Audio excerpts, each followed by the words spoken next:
Alright.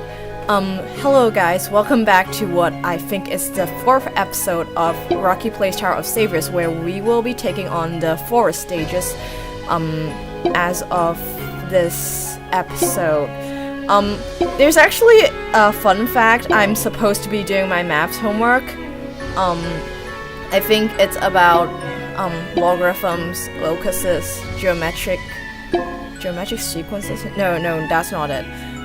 But yeah, you get the idea, and I'm actually supposed to be doing that, but here I am sitting here recording this video. So yeah, I'm not the best student.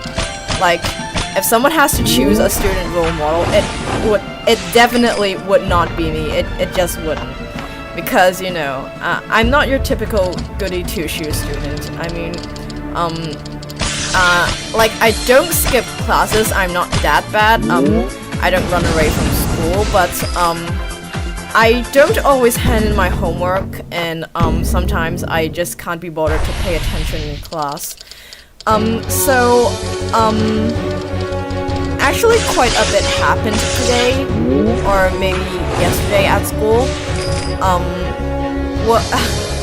Today we actually had our, Chinese dictation, where the passage was, I don't know what the passage is called in English, because we were supposed to be reciting everything in Chinese anyway. That's what Chinese lessons are for, and for that I find it awfully boring. But the passage is about Chun Shi Huang.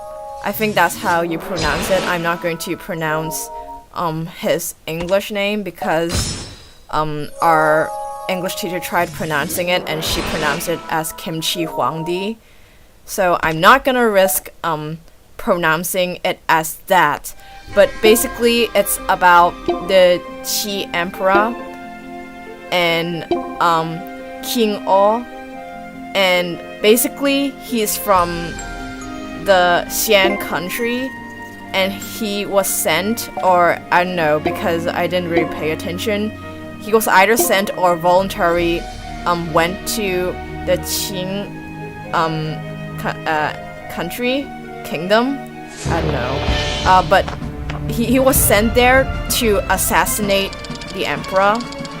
And basically the whole passage is about him preparing to go to the kingdom, and him singing some sort of song, a hymn, for leaving his kingdom, and then how he assassinated the emperor. He actually didn't succeed, he actually failed in his attempt, but I actually really liked the part when he took out his dagger, and then he said, "I'm going to kill you," and then the emperor just stands up suddenly, and he misses the emperor, but then he had him by his sleeve, and so the emperor rips off his sleeve, and the emperor ran across the room, and he followed him, and then they began like running in circles around like a pillar, and that to me was the most interesting part, just because of how hilarious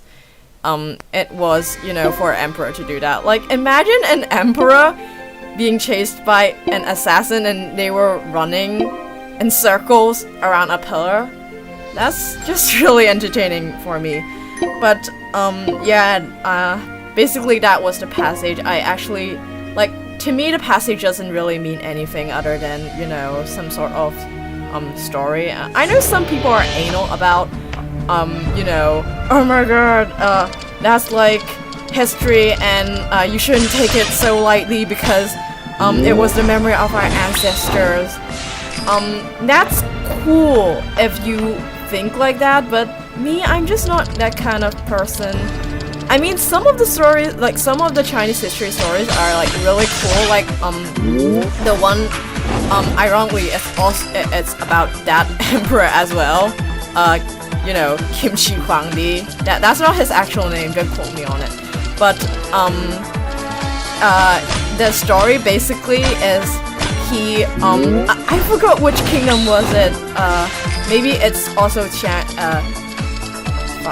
Maybe it's also Xian Xiangguo as well. But basically, he has his eyes on some sort of jade, and